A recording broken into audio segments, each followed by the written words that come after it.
Welcome back. We are now going to start working on part number 5 of this tutorial. This has been a multi-part thing, and we're probably going to touch upon one of the longest sections right now, I think, in terms of like the amount of information that's here. Now, for people that are students in my class, some of this stuff will be a little bit of repeat, but no harm in doing the reinforcement.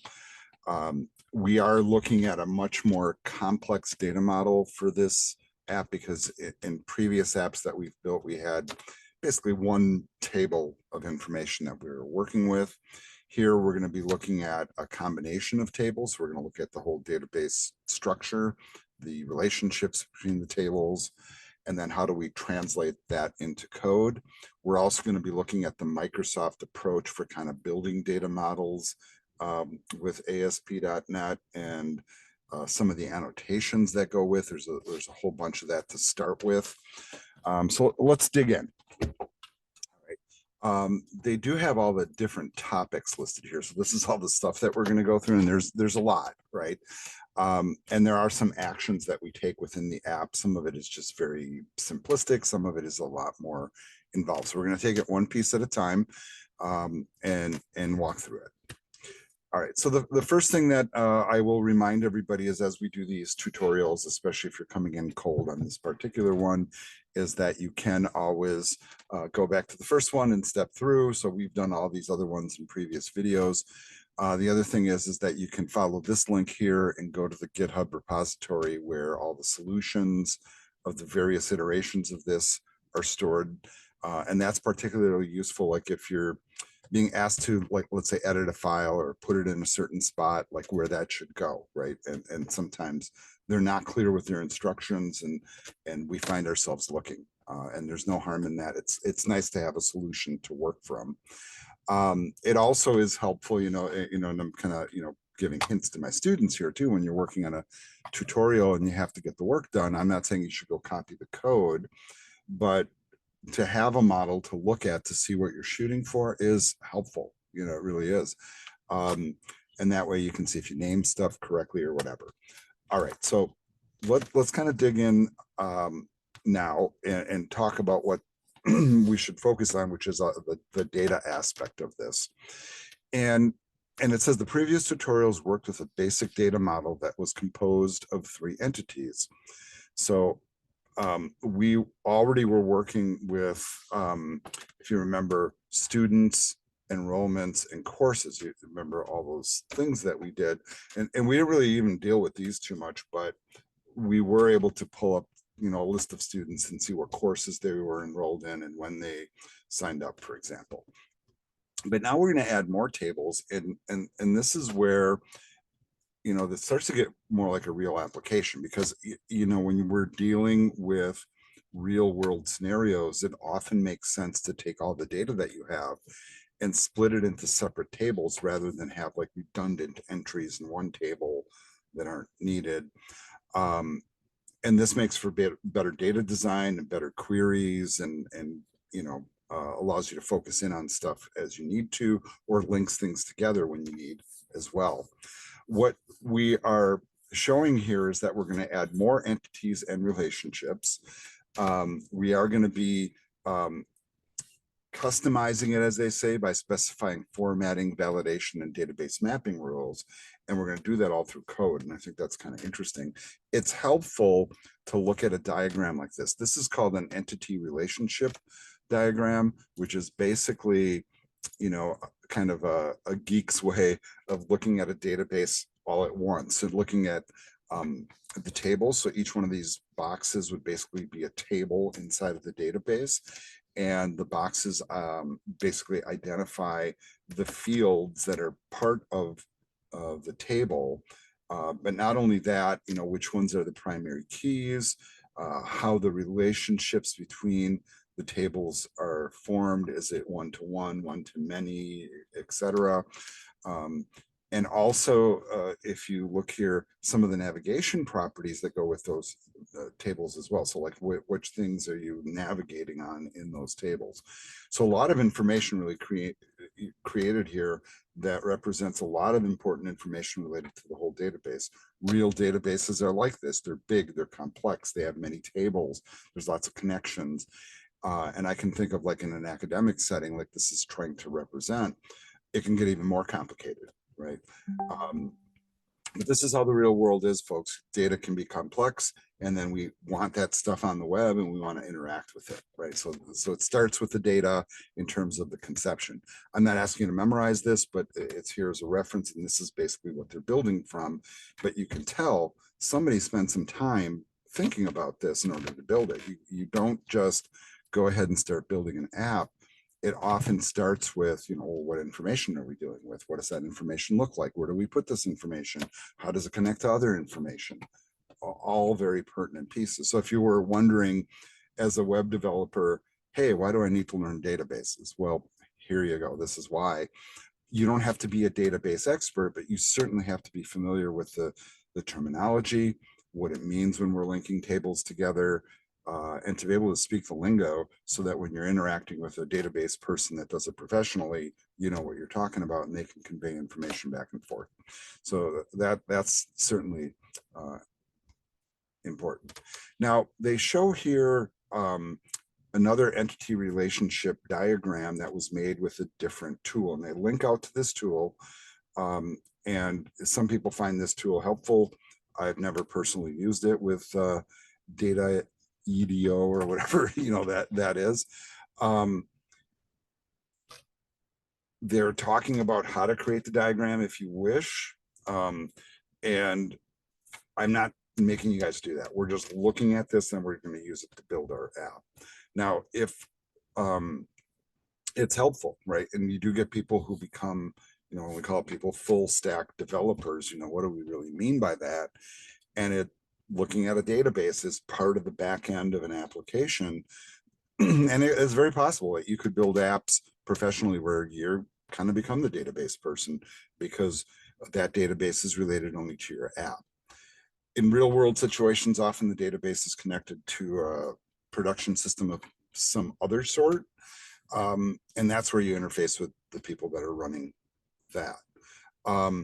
They do have instructions here, and of course they're pushing everything on their Azure platform, but it really doesn't matter to us that particular step. So, like, for example, if we were in the database course, I would certainly do this, right? Take these steps and show you how. But right now we're just taking it on faith that we're just utilizing this information. Whether or not you look at the this version of the diagram or that version of the diagram, which looks a little more Microsoft-like, right, from either like Access or SQL Server or whatever, it's helpful when you can see those connections between database tables. All right. Next, we're going to kind of dig into our code here. So I have not launched Visual Studio yet, so I better get busy and launch it. Let's bring that up on screen. All right, so here it is, and we've been working on this app here, so I'm just going to reopen it again. All right, so all my tabs are coming back up. My stuff is all open up here, both in Solution Explorer and kind of all the way across. I may end up closing some of these tabs. We'll see. For right now, I'm just going to leave it as is. Now they're asking us to go into the models folder and the student file, and they're going to have us replace the student data model. And they're not saying like add a couple lines, they're just replacing the whole thing. You can see there's a lot of stuff in here, and we're going to examine it after we do the copy paste. So let's just go ahead and hit the copy button here. I'm going to go to the app, find the student.cs file, which is right here in my models folder. I'm going to do a Control-A to select all. Oops, over here though, not over there. And I'm just going to paste that code in. And you can see we're going from basically what I would call a fairly simple straight ahead data model, which is ID, last first name, enrollment date, and then this other more complicated data structure. So we have one thing in the table that pulls in a collection, basically, or a list of other stuff, but still relatively a simple model. All right, so Now we're going to paste in this much more complicated model. It's so much more complicated that we're adding using statements at this point. And the using statements that actually apply are the two that I'm highlighting, and these are related to data annotations. We've talked about data annotations before and some of the approaches to this. So my lecturing on this will go a little bit quicker than the previous time. But suffice it to say that when we are declaring a data model and we set up the data fields, right? So this would be kind of like a data field related to like a column in the table. We're setting up, this is an integer. It's going to be the ID number. It's got a getter and a setter, so I can set the value and retrieve the value. And then from there, we start adding these square bracketed Microsoftian, if you want, if that's a word, type annotations. And this is how Microsoft does it in their data models. They basically use square bracketed code, and then that square bracketed code tells you about the field that follows, right? So in other words, these square brackets relate to last name, right? So that's kind of the layout. The first thing we see is this really simple one. We've talked about this before, where last name is required. Okay, so that's got to be in there one way or the other. There's also a length that's set, so they have a cap on it of 50. Okay, so why would you do this in the data model? Because maybe the database you're feeding it into has that cap already, right? That's one possibility. Or you've just arbitrarily decided, hey, nobody's got a last name that's longer than 50 characters, whatever. The other thing is we can also add this annotation here that for the display of the field in the table or whatever stuff we do, it comes back as last name as opposed to last name without a space. So we can designate how it looks in the output, right? And you know, you might say, oh, necessary, not necessary, whatever. It's never a bad thing to have things look good on the web, right? And I think it's easier for users. So 3 pretty basic annotations here. We go to the next one, same thing. We have a required field for first name. We are declaring a length, but notice there's a second parameter in string length that if somebody happens to drop in a name longer than 50 characters, it also generates an error message, you know, and basically gives you some sort of feedback if you exceed that capacity. Another instance here of the display. So instead of like, having it, relate to this, and this is first mid name. So they're like saying throwing your first initial too, or your middle initial, but they want just to be first name. And then the column is going to be called first name. So this is a way to force that in, right? This is what the column name is going to be. And why? Okay, here's the why. Because the data field that we're creating has a difference between that and the column name. So what it's really doing is it's going to rename the column in the model for us, right? This is kind of it's more of a demonstration. I personally, I would think that if I'm, hey, I'm rebuilding the data model, why not just call this first name? Okay, I'm not judging here, I'm just saying, right? And I think it's mostly for demonstration purposes. Right, the next field is the date time, the enrollment date. We've looked at this before too. So when we use a data type of date time, whenever we grab a date time, it travels with the year, month, day, and the timestamp also. And when we use this annotation and we just say .date, what we're really saying is we don't want the time part, we just want the date part.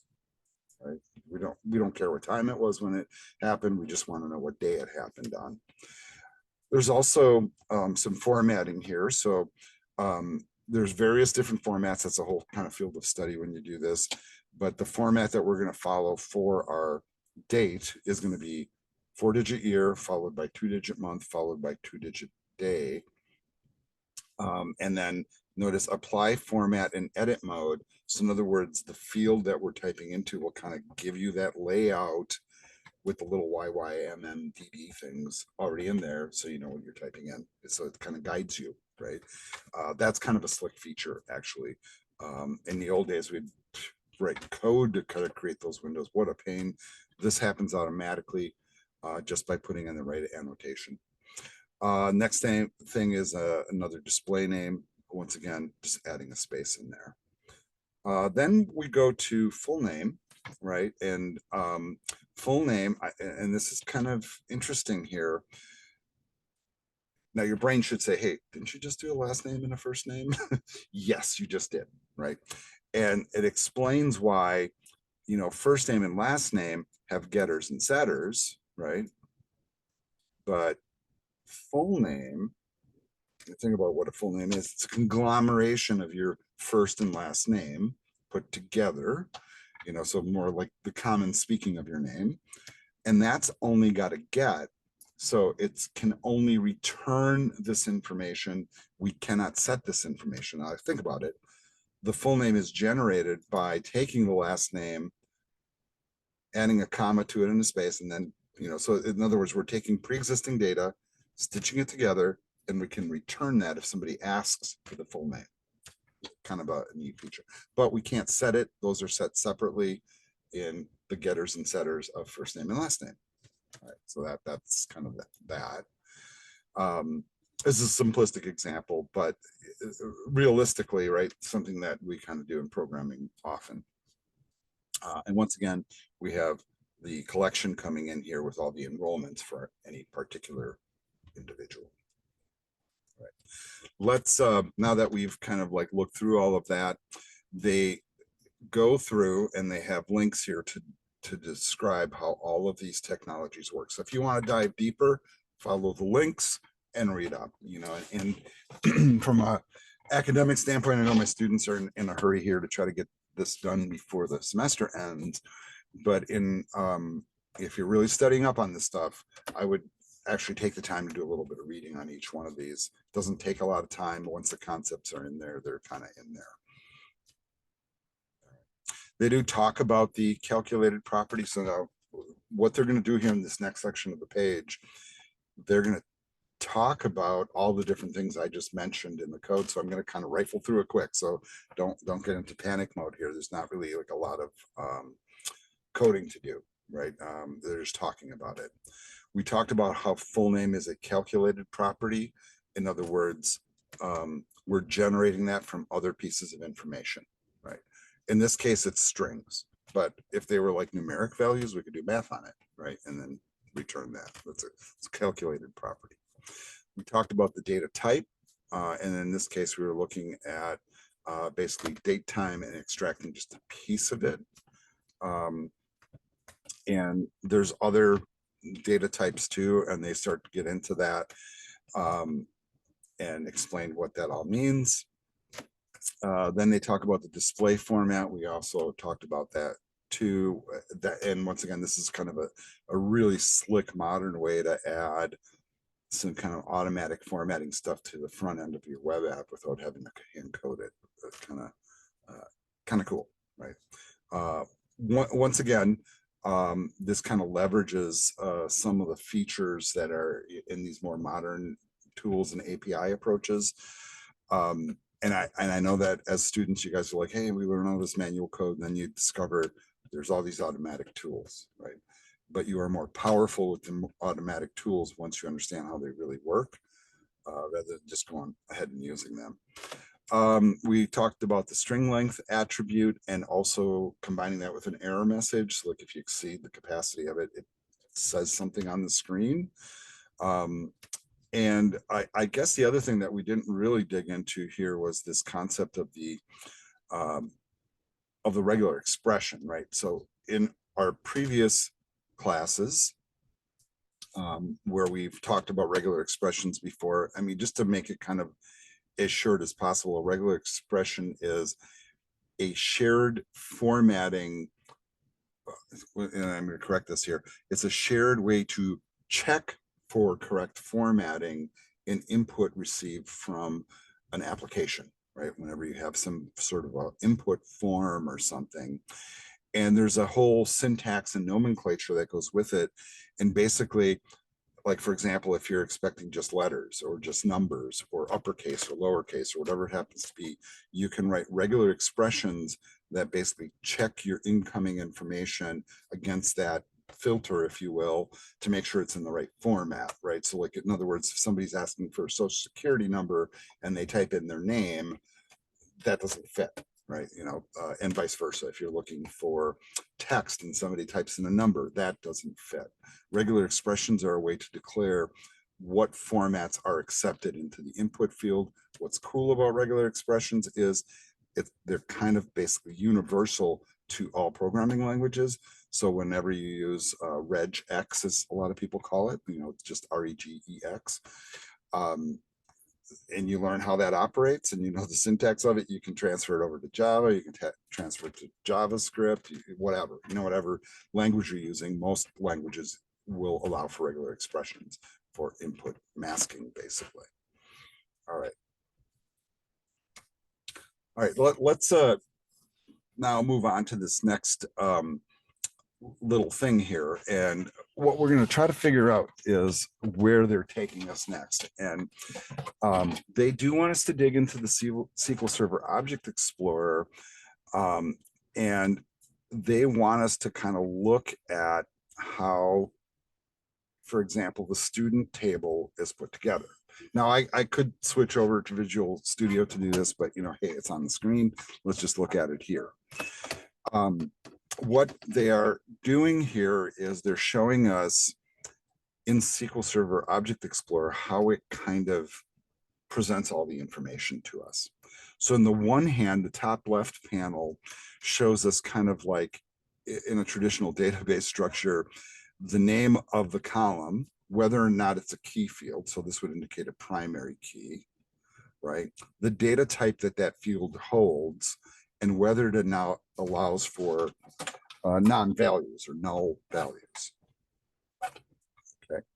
And it says, the data type. So if you guys have studied databases, and you should have before you're taking this class, honestly, the way that we describe the fields, it should completely make sense to you, right? Even if the SQL formatting for SQL Server is slightly different than MySQL or a SQLite or MongoDB or whatever the heck you're using, still when you see like varchar, you know that's characters, basically. All right, so that's kind of the point of that. There's no real changing happening here. Once again, if you want to see it here, you'd go to View, SQL Server Object Explorer. You'd go to your local database. That's what we're using. You find your database, Toso University. You can expand it, look at your tables. And then if I was to look at student, and in this case, I don't want to view the data, I want to view the designer, that's where that view is generated. All right, so there you can see, and you can see all the same stuff. It shows you the SQL code that created it, right, in code. It shows you kind of the tabular or table view of it all, and then it also shows you where there's primary keys or foreign keys or whatever, all that stuff, all that database stuff, and it's right there, right? All right, so I'm going to go ahead and close this for now, but we did take a look. And for those of you that are new to it, maybe watching it on YouTube, you can know what the heck I'm talking about. They continue on with the data annotations. All right, so the column one we already talked about, and it basically, and if you get down to the bottom here, the addition of the column attribute changes the model backing the school context, and it no longer matches the database. That discrepancy will be resolved by adding a migration later in this tutorial. So I'm just kind of pointing that out because it's like, oh, hey, you're changing the column name. Doesn't that screw things up? We're going to fix it, basically is the point. We talked about the required attribute that just ensures that data is present. Otherwise, you can't really write the database record. We also showed the display attribute, which is where we're changing the column names basically that will appear so they're more readable, as opposed to using the name of the column. And it's very typical in database design that you have there's no spaces in column names because the databases tend to not like that, or some database designers use underscores or things like that instead of spaces. this is a way for us to override that and make it look nice on the screen. All right. At this point, we're going to proceed and we're going to create a migration.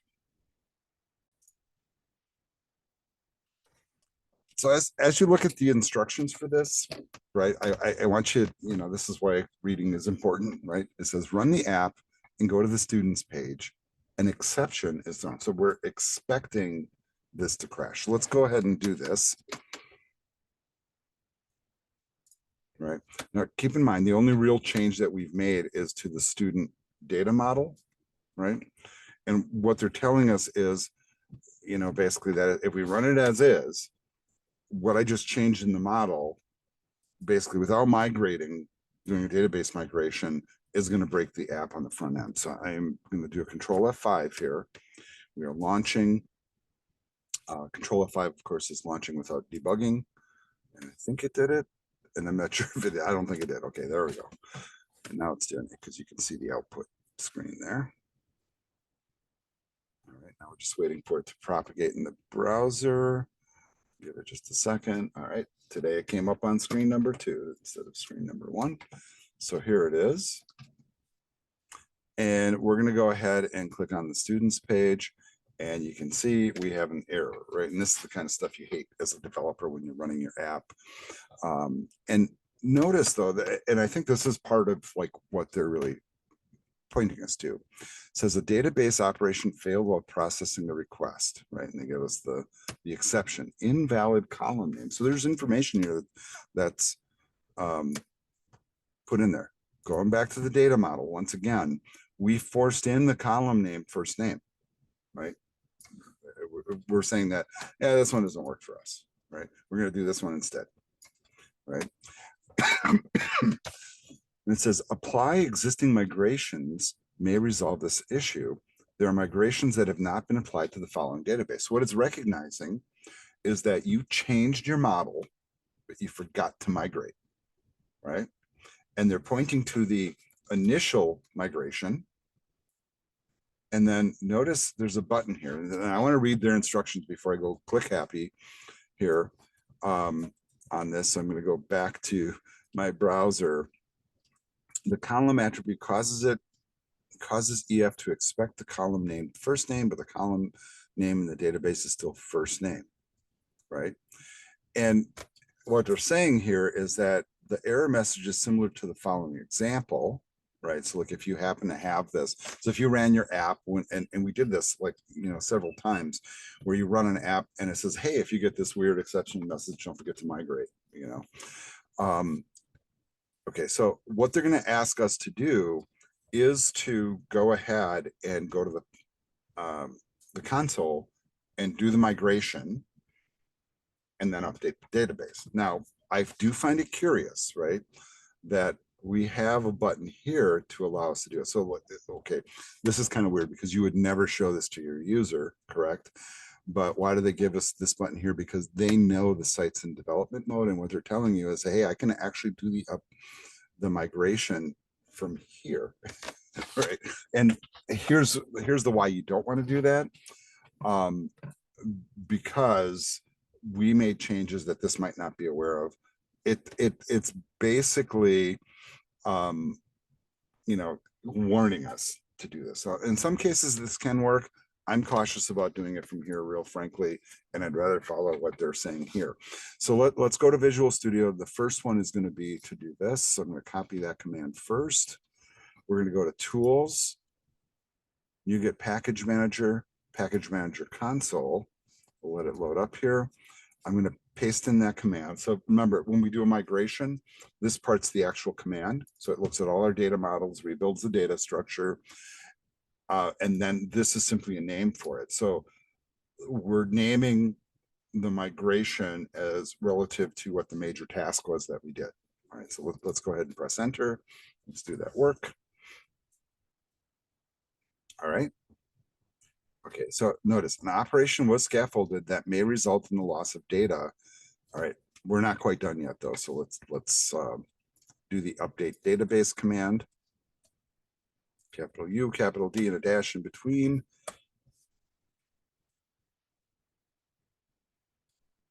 Right. And looks like it's throwing some error message. I'm not freaking out to this though, right? We're gonna roll with it. But we have the migration is now complete. It does explain like the why. It says the first command generates the following warning because the field name is now limited to 50 characters. And if you had stuff in the database that, so in other words, it allowed it to change it without messing up the data. But if there was something in there that was greater than 50, well, guess what? It's truncated now. That's what it's saying. Now, they're going to have us go in now and take a look again at the structure. And what they're trying to point out to us is that stuff did change, right? And that things were reset to 50. So like if you look up here, right, the var cars, for first mid name, right, and that's the other change too, is this changed to first name, and then this got not maxed out but set to 50, right? And that's what we should be seeing. So let's see if that's true. All right, let's go back to Visual Studio.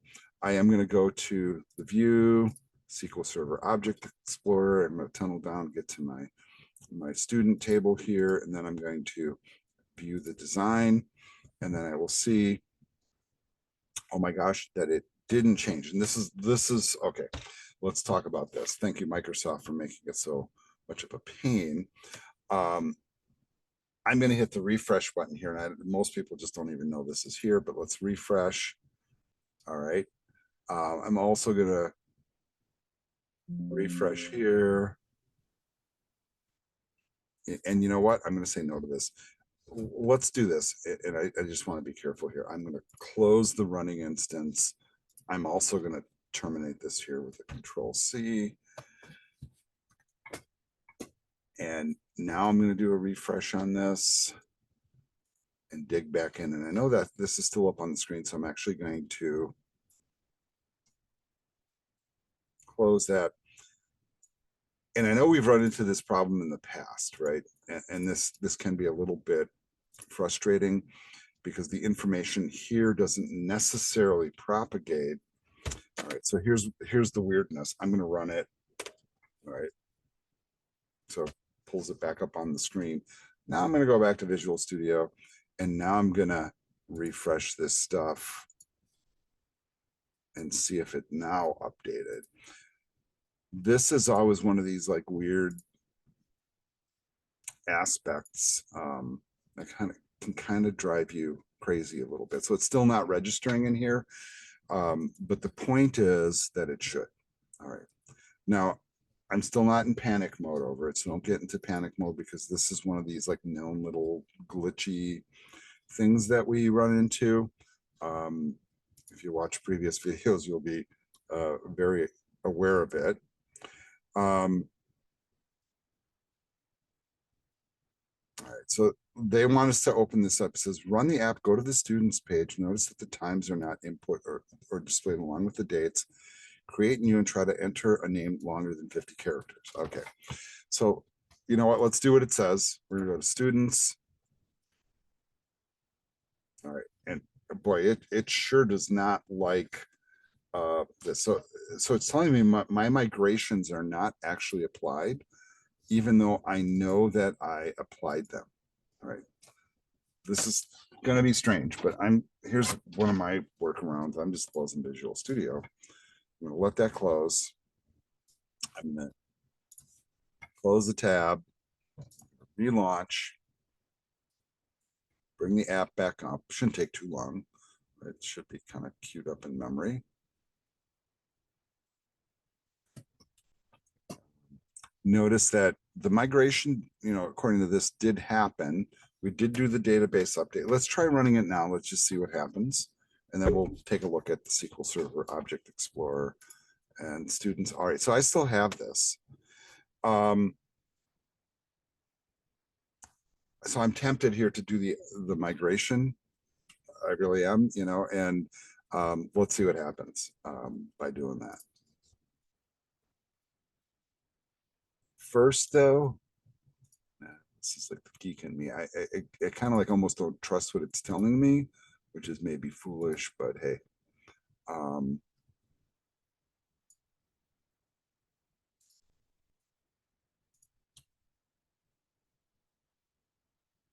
Yeah, it seems like Indeed, it just has not, it has not updated. And so let's go to tools. And I don't know if the, perhaps what's happening, and I could be wrong here, is maybe the database won't update while it's running. So let's close the web server. Let's close the tab, right? And then let's go to the package manager console and run update database.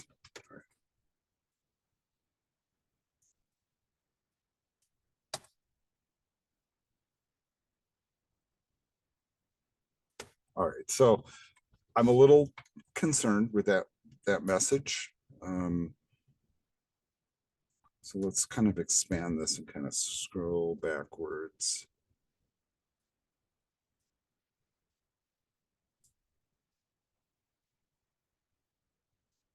Yeah, and this is where the problem is. It's a problem with the course table.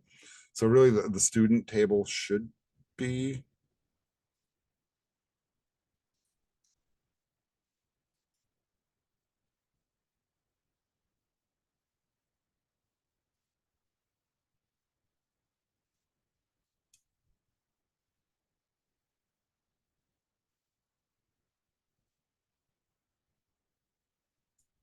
yeah, and I think what's happening is it's still trying to apply this migration, and it should be applying this migration instead, I think is what's going on.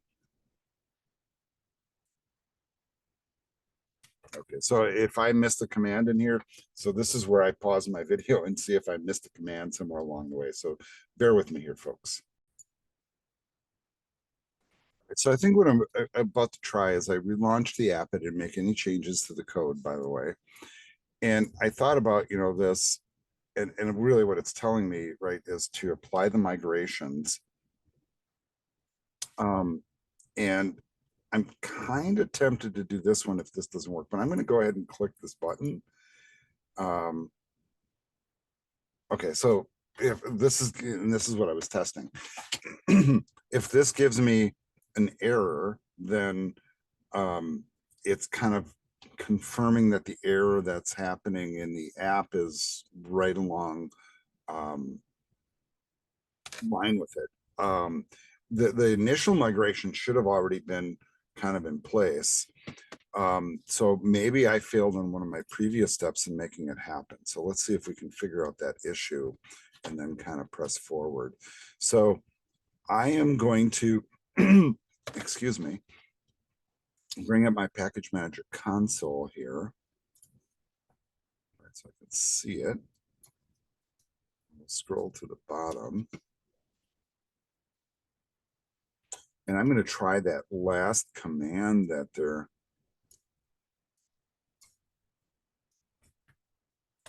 indicating.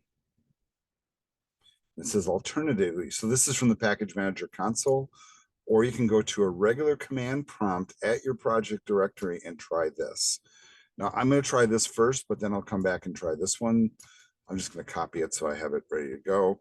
But let's first try update database. And if we get the same error message, well then, all right, so we're still getting the same error message. And then hopefully we can fix this. And I think hopefully that's where they're pushing us to. But let's try it from the project directory, which for me is going to be Windows, C users. And I'm trying to remember what they call that here.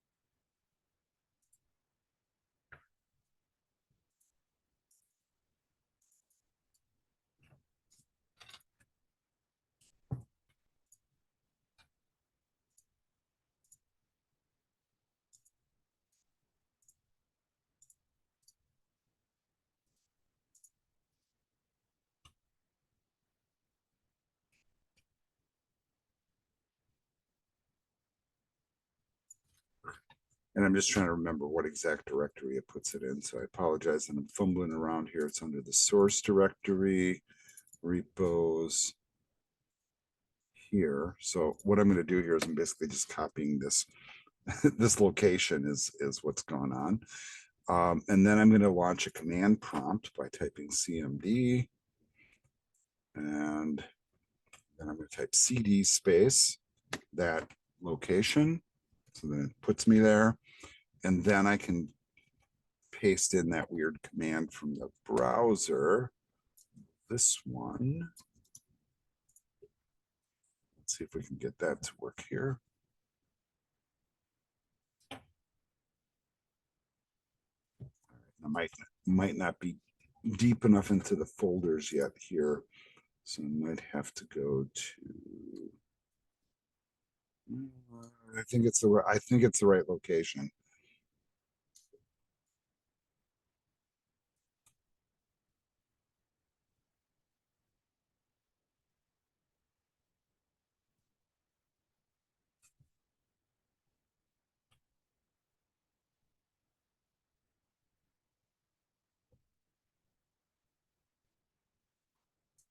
Yeah, so I certainly running into problems here, and I'm sure you guys are probably going to do the same. All right, so this is not the path. All right, and that's okay. I think what we have to do at this point is we have to look at each one of these migrations. So I think it's maybe failing on the first. Now, we were told that it was going to fail, but I didn't expect it to fail so gloriously, basically. So let's go back. And this is concerning me because I thought my migration from last time worked just fine. So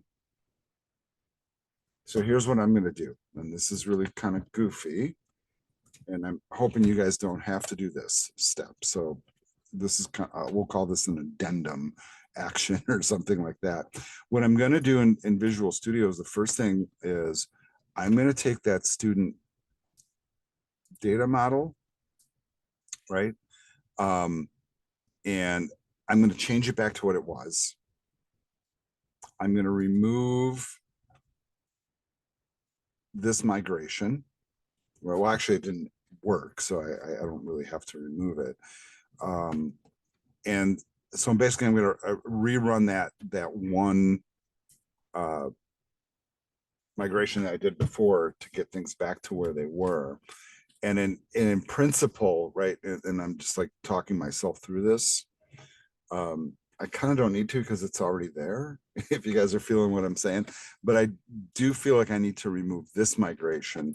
So what I'm going to do here is I'm using my up arrow to see if I can go back in the console, and I cannot. And so I'm just scrolling backwards through the commands to find the migrations.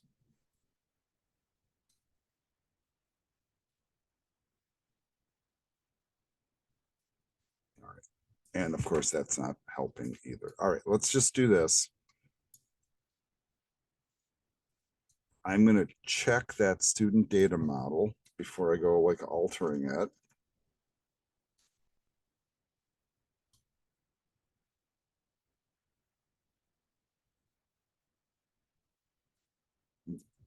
This is a major change, and these limitations that we're setting are kind of the major changes, really. I don't have any underlines, so it's not like I'm having an issue with that.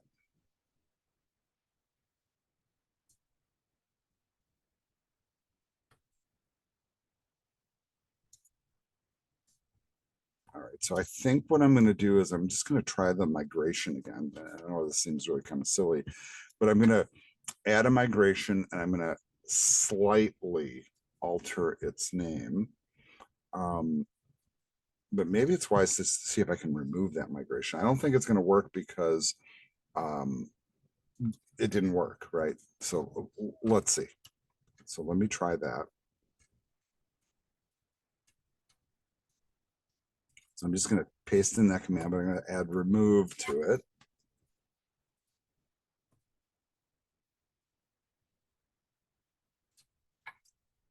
And I think what we're going to see here is that it can't do it because well, it's giving us that same.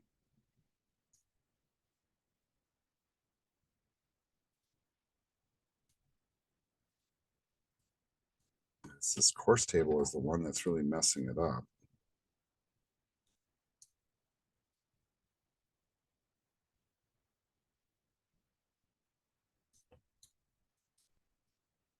So the error message is really positional parameter cannot be found that accepts the argument.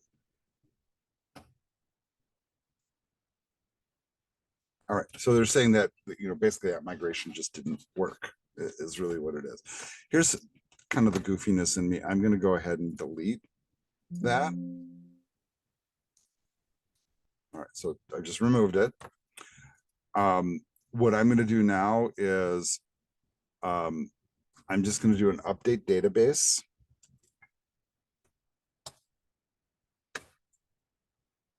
I'm going to check my database tables. I'm going to see if the app still runs because it was running before, right? And then we'll just go from there. All right, so here's my control F5. Wait for it to launch in the browser here, one of these browsers. Yeah, it just doesn't like that. So basically what's going on here is whatever problem is in there, I got to figure that out in order to move forward. This is the initial create. It shows you all the stuff it does, right? It shows you the code that it's writing.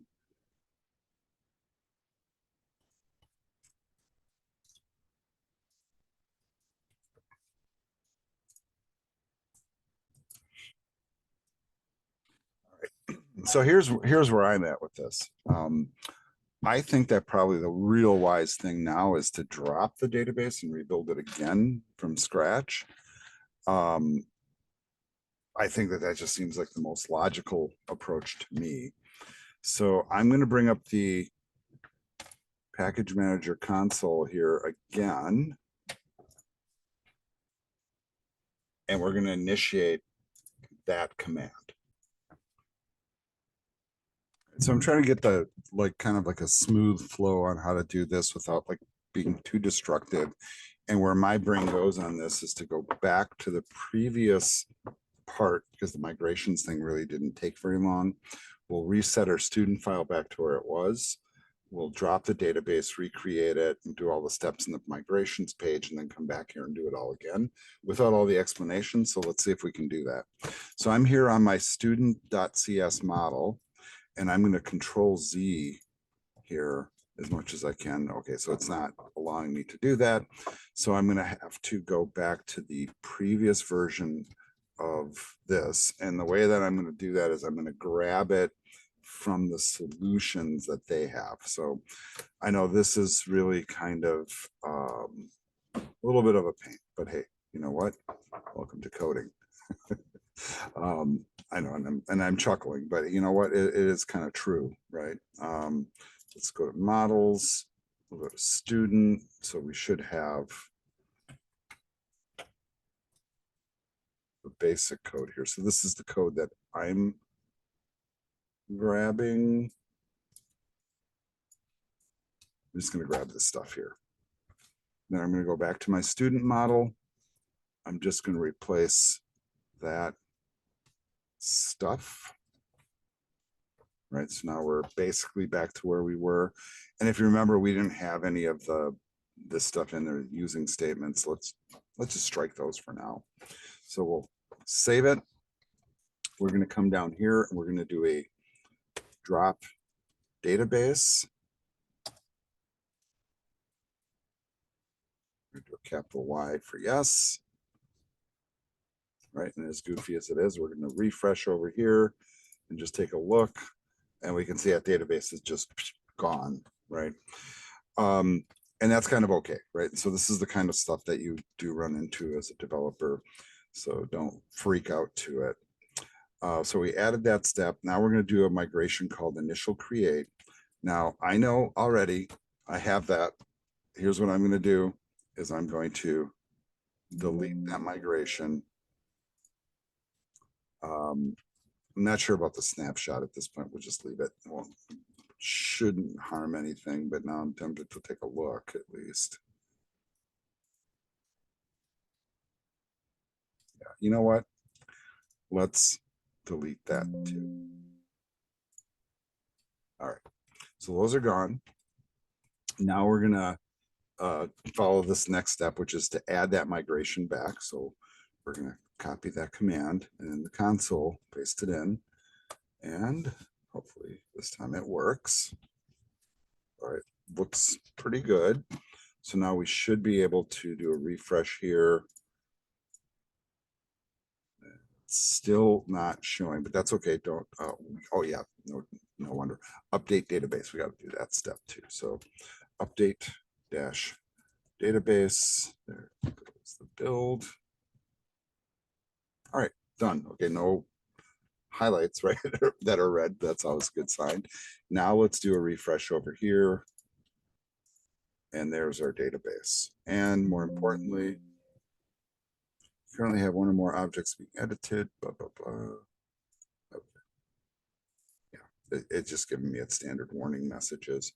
I am looking now at the design of student, and it's okay, back to where it was. And if I right click and view the data, all right, it's blank. So it hasn't been seeded, right? But the structure is there. Okay, so far so good. This is a thing that we were told to remove from the program.cs file. Let's just double check it, just to be sure. And that, right, that line was here, right? Ensure created, and we removed that. All right. They talk about what's in that file, and then they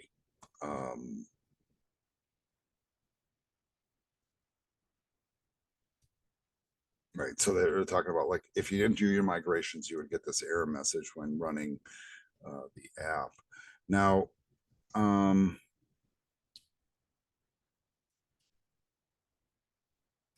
right, I'm tempted at this point to just build and run the app just to make sure that we're okay.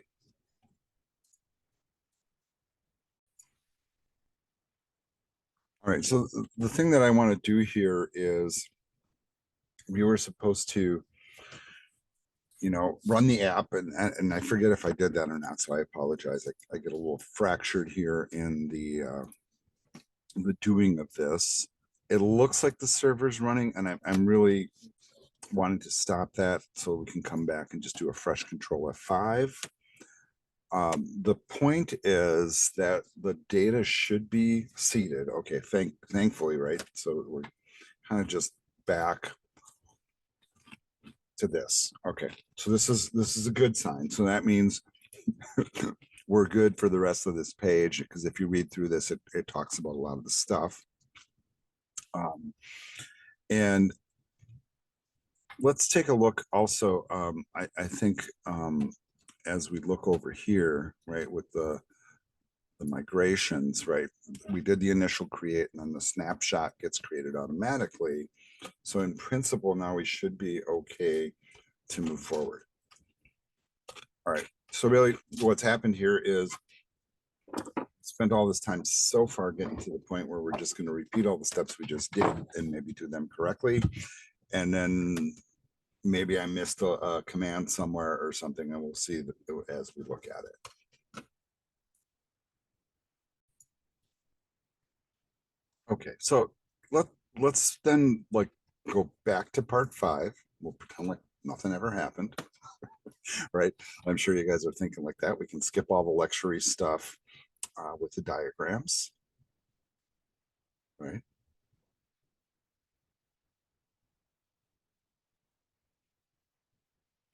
And then we're going to go back to doing the student model here. So let's do that. We're gonna copy all this code. So there you go. And we're going to come back to Visual Studio. Go to our student CS file. And then we are going to replace the contents of this. Oops, once again, I do the Control A over here, and then we'll just paste in all that code.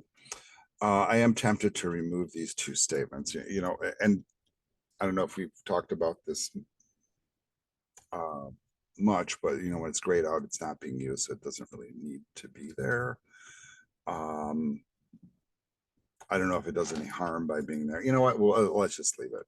I'm sure that's not why it failed before. It's the column name thing, you know, that is the issue. All right, so let's just go ahead and save this. I am going to go back here. I am going to close the running instance of the app. And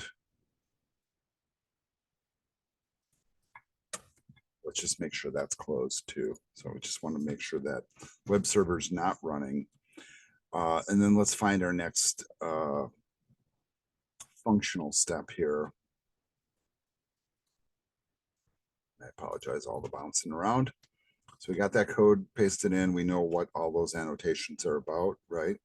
But as I kind of scroll through this, I just want to make sure I didn't miss a command to like run this or do that. And I don't think there's any of that. I think it's all just information.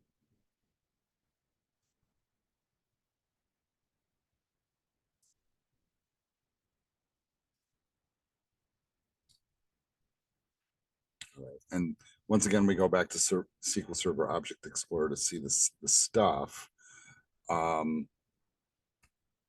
And notice how it says when the migration is created and applied later in the tutorial, the names will become nvarchar 50 and etc. They talk about the column attribute, talk about the required, the display, the migration, and here we are. So now we're going to follow the instructions again, and hopefully this time, right, it will work correctly. All right, so it says run the app and go to the students page. An exception is thrown. The column attribute causes Entity Framework to expect to find a column named first name, but the column in the database is still first mid name. All right, so let's do it. You know, and you can tell I feel pensive about doing it, but hey, you know what? You got to live large and go for it sometimes. So Control F5 to launch. Server's running. Came up pretty quickly. Click on the students page, and aha! But check it out. It is different, right? We have a different error, right? And it says a pending model changes are detected. So even though I swear to God, and you guys watched the videos in the previous video that the migration worked and stuck, apparently not well enough, right? All right, so here they're telling us to do these steps, and these steps are correct for fixing it. So let's just do what the tutorial says now. So we're going to add a migration. We're going to name it as indicated. That in the package manager console. So we go to tools, NuGet package manager console. We'll paste that in and we will call it column first name, just like they asked. We're doing it. Okay, different result this time, correct? Yes. All right, so that's good. And then we're going to do an update database. That one I can just type.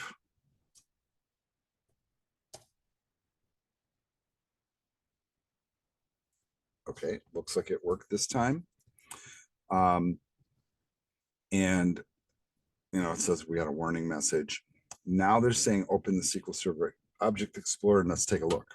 All right, let's see if that table changed. So I'm going to go back to student, right click, view designer. It still shows the same thing.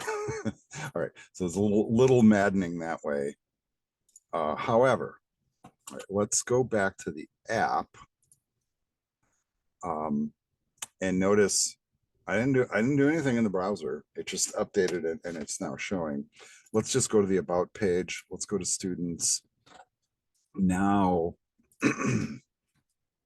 let's see if we can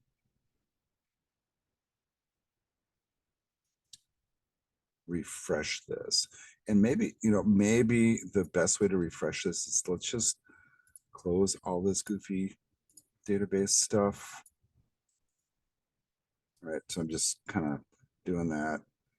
I'm gonna do another refresh here.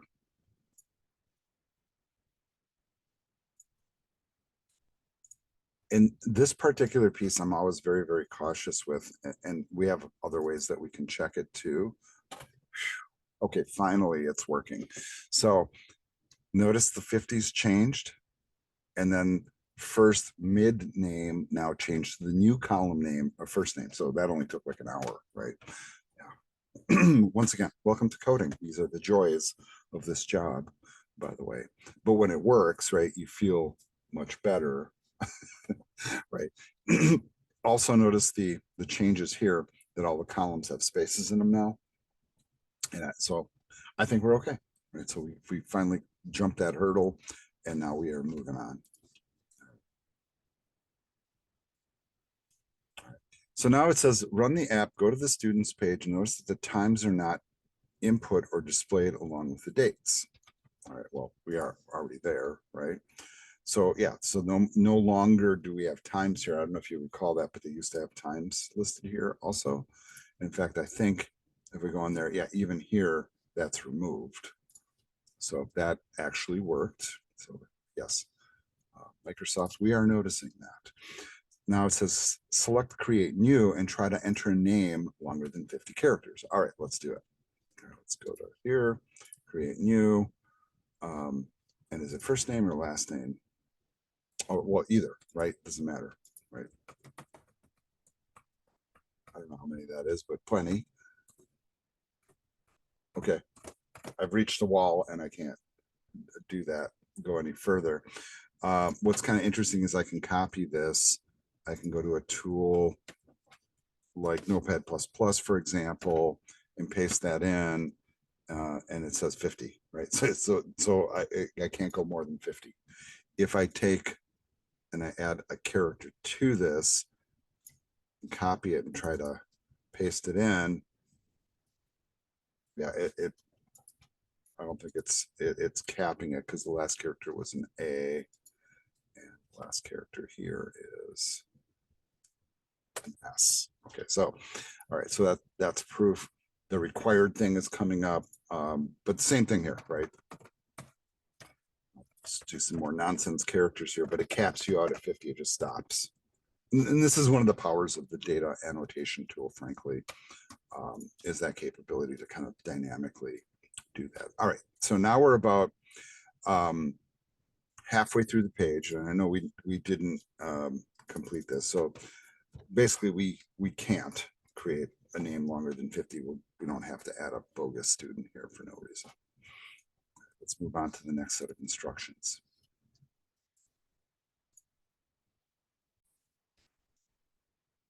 All right, now we're going to create a new model, right? So if you remember, when we're looking at the database diagrams, they had a bunch of new tables.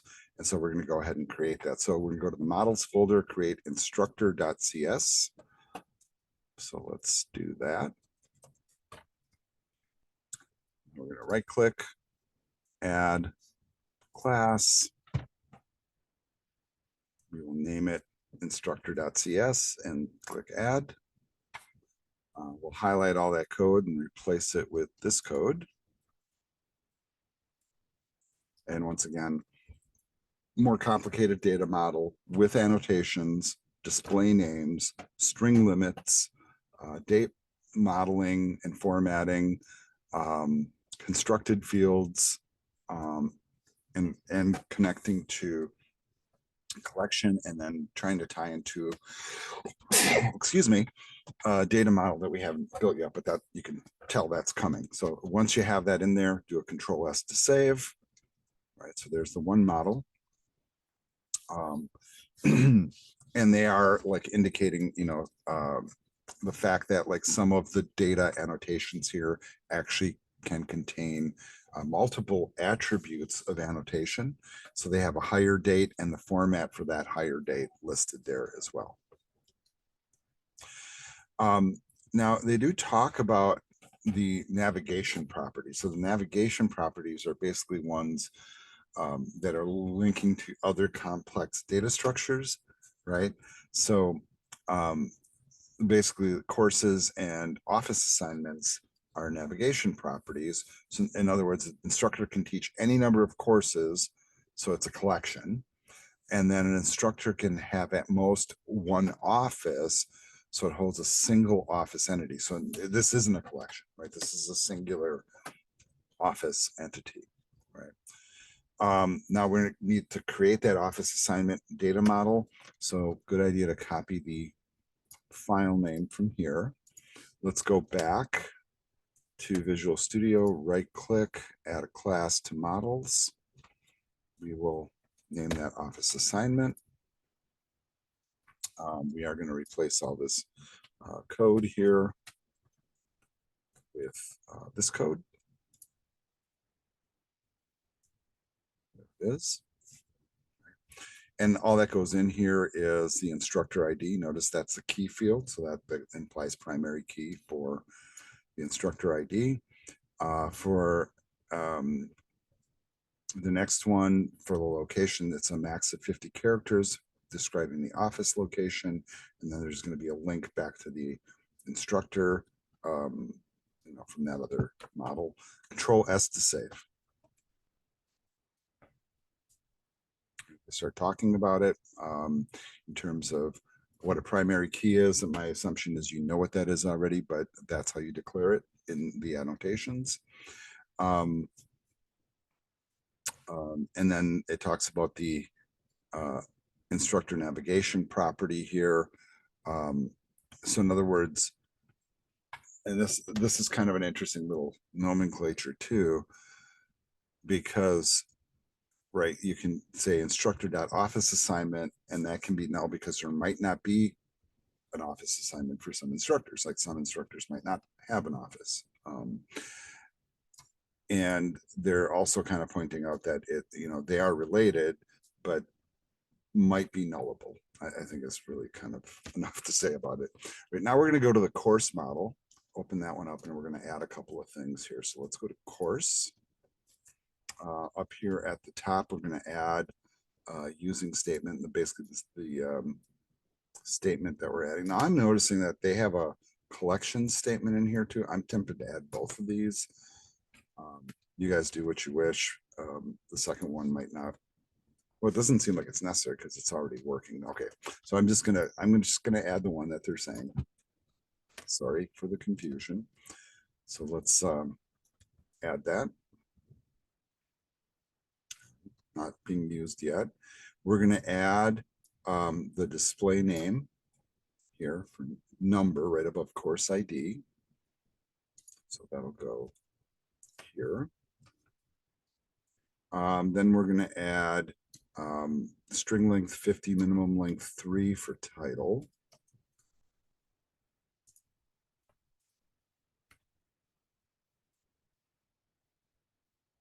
The range of 0 to 5 for credits, right above credits.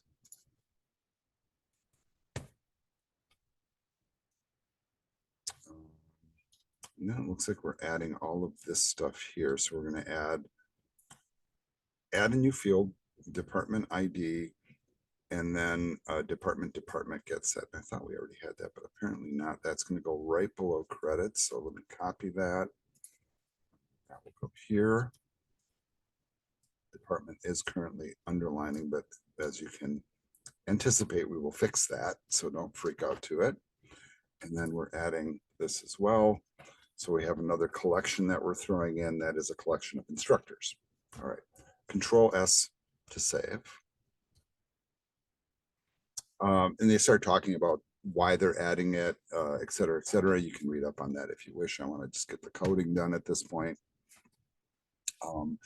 And they're talking about this attribute database generated option none for number, and really talking about this little annotation here.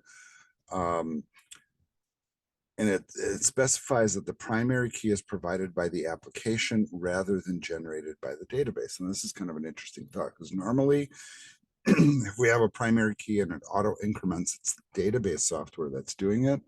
This is indicating that we are going to generate that in the application The database is not going to do it. That's all it's saying. They do talk about foreign key and navigation properties and how they link together here. And they're really explaining the logic of the data, right? So please read this if you want to really kind of latch onto that. Next, we're going to create the department entity. We kind of already anticipated this from the previous thing. So if you want to copy the file name, you can do that. Back over to Visual Studio in the models folder, add a new class. And you see how this becomes a little routine, right? We'll add that, create it. And then once again, we're going to replace it with this code. So that code is copied. We'll highlight all of it, paste it in. Fortunately, no red underlines at this point. But you can see they have a department ID. They have a name, budget amount, a bunch of annotations, start date, instructor ID, instructor administrator, and the course collection also. All right, Control S to save.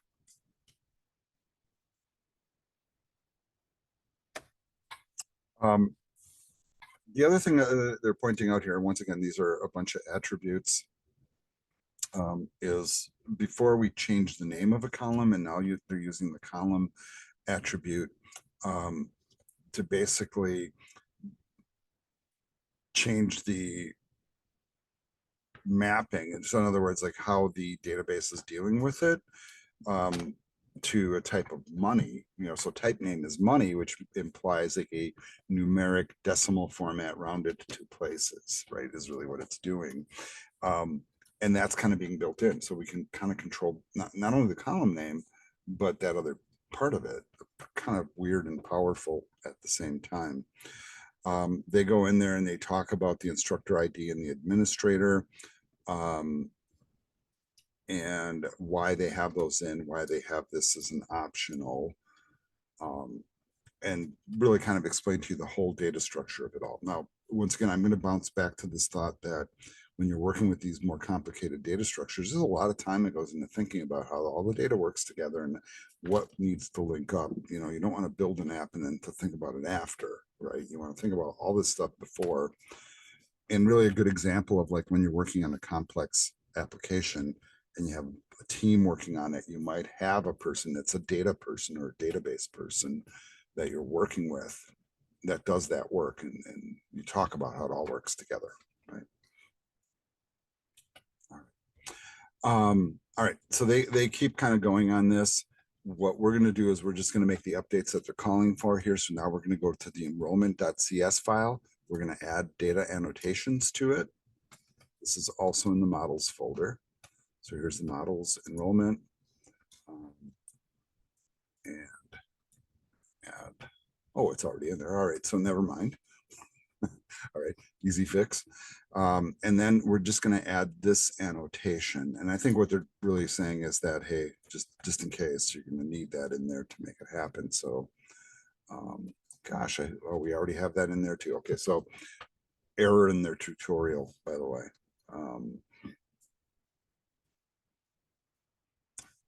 Now they start talking about the many-to-many relationships. And so from a database standpoint, this is an important concept too. And so in other words, a really good example is, a student can have many courses and a course can have many students, right? So ultimately that's a many-to-many relationship. And these are the goofy kind of stuff that database people think about, right, in their jobs. They also explain that in the asterisk thing here, right, that implies a one-to-many relationship, right? So this is kind of weird. And what they're saying here basically is a student can have many courses, but they can really only enroll in a course once, right? Well, until they fail it and have to take it again, or drop it and have to take it again. But in principle, one offering of a course, they can only enroll in it once, even though a student can enroll in many courses. I hope that's kind of clear. All right, now we're going to go to the database context. So we're going to go to data school context and make these changes. So data, school context, and now we're going to start dropping in these updates. So they have course enrollments and students, and then we're going to add departments, instructors, and office assignments right below students. So we're going to copy that code. So courses, enrollment, students. Okay, they're not in that order, but whatever, doesn't really matter. We're going to paste that in right here. So now we have departments, instructors, and office assignments. And then here in this override method on model creating, and let's see if that's already here. That's already here.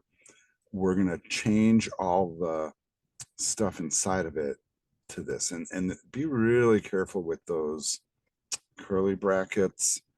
What I'm going to opt to do is I'm just changing the code inside. I'm not going to copy the curly brackets. It makes no sense to me.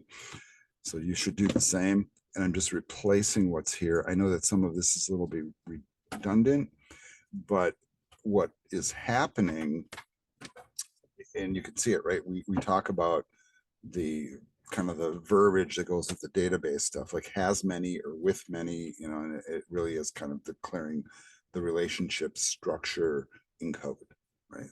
We'll take it on faith, basically, and save it. Database person would want to lecture you on it, probably. All right, so let's talk about this next little concept here. Now, what this really is talking about here with this Fluent API thing is that there is basically this API called Fluent that you can use, and they have an example of it here that can do all of the stuff that we're doing here via code and do it maybe in a little bit more efficient manner. It's really kind of introducing you to it is really what's going on here. It can do all the mapping, all the stuff, and then in some cases, developers prefer to kind of work that way. And I'm going to say that if you really want to read up on that, you know, follow this link and check it out. Now, if you did a lot of this kind of application building and you found a way to make it more smooth, I mean, why wouldn't you, right? But let's stick with the approach that we're using. Now it's time to get to where we're seeding the database. And you can see we're nearly at the bottom of this next segment of the tutorial here. But first, we have to update this database initializer file, and I'm not sure where the, okay, so I think we're basically going to be reseeding everything.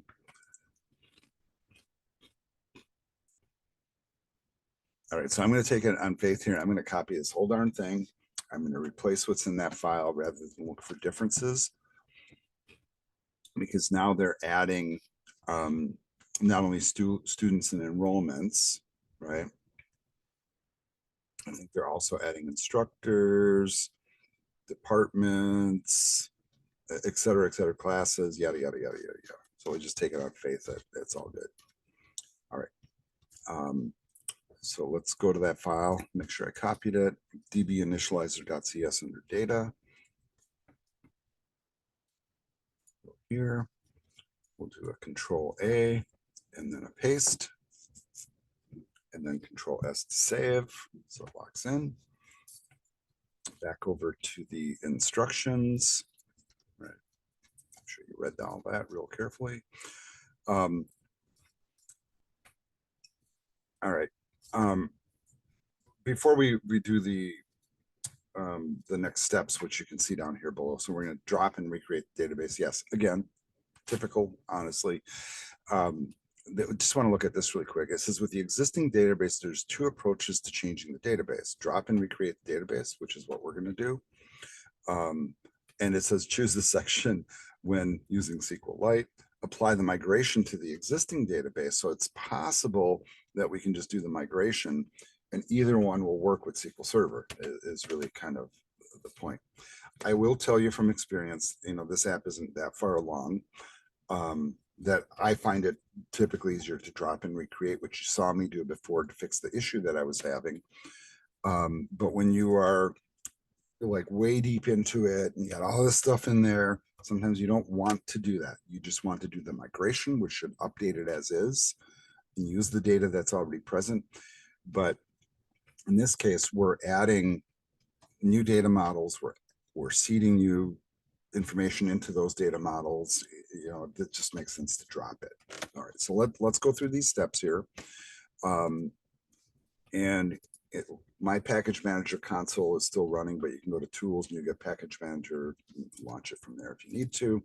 And so the first thing we're going to do is we're going to drop the database. Let's work. It's asking me if I'm sure, capital Y for yes. All right, and it's successfully dropped. Now we're going to add a migration. Notice we've used this name before, so it's going to overwrite the other migration. And it makes sense, right? Because this is the first time we're migrating data in, right? Or seeding or creating models. And it will, okay. So maybe this is an unwritten thing. Why don't we go ahead and delete that migration? And then come back here. I'm going to hit my up arrow, which repeats my command, and we'll run it again. All right. And so that went ahead and did its magic. And then the last command is to update the database, which we've done many times now. Goes.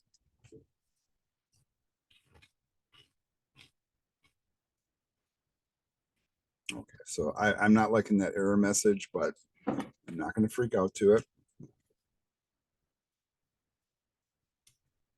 All right, it says open the database in SQL Server Object Explorer. If it was previously open, click the refresh button. You know, you've been there before for sure. In fact, I feel like I have to hit it a bunch of times. The other thing that I think many of us have already figured out too is, right, the server is still running. So I'm going to stop that.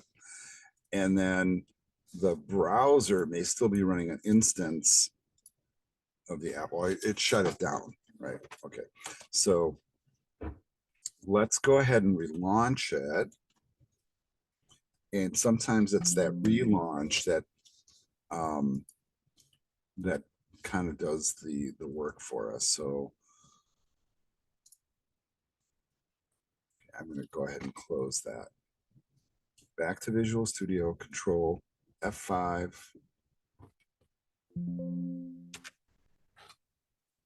Right, so it's not liking, here's my fix to this.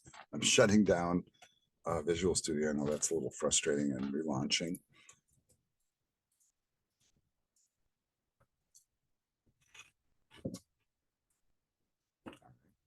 And now let's do a Control F5.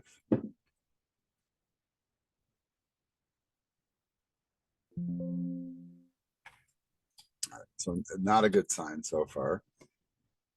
Let's go in here and take a look at the database and see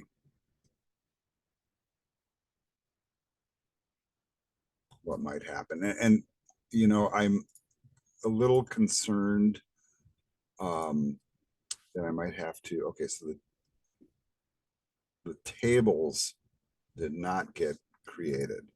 All right.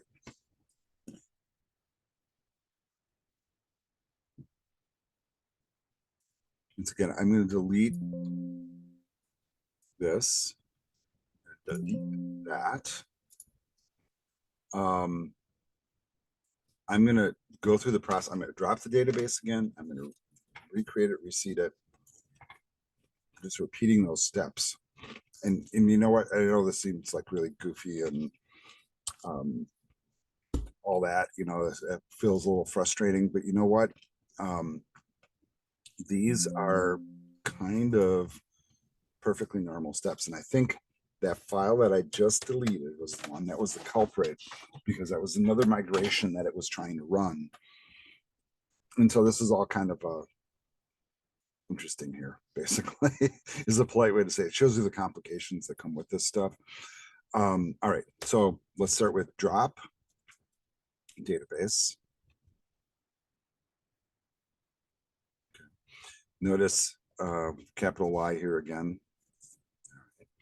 The other thing is my migration folders is empty, so it's not going to try to migrate anything that I had sitting in there, and maybe that was my fatal flaw.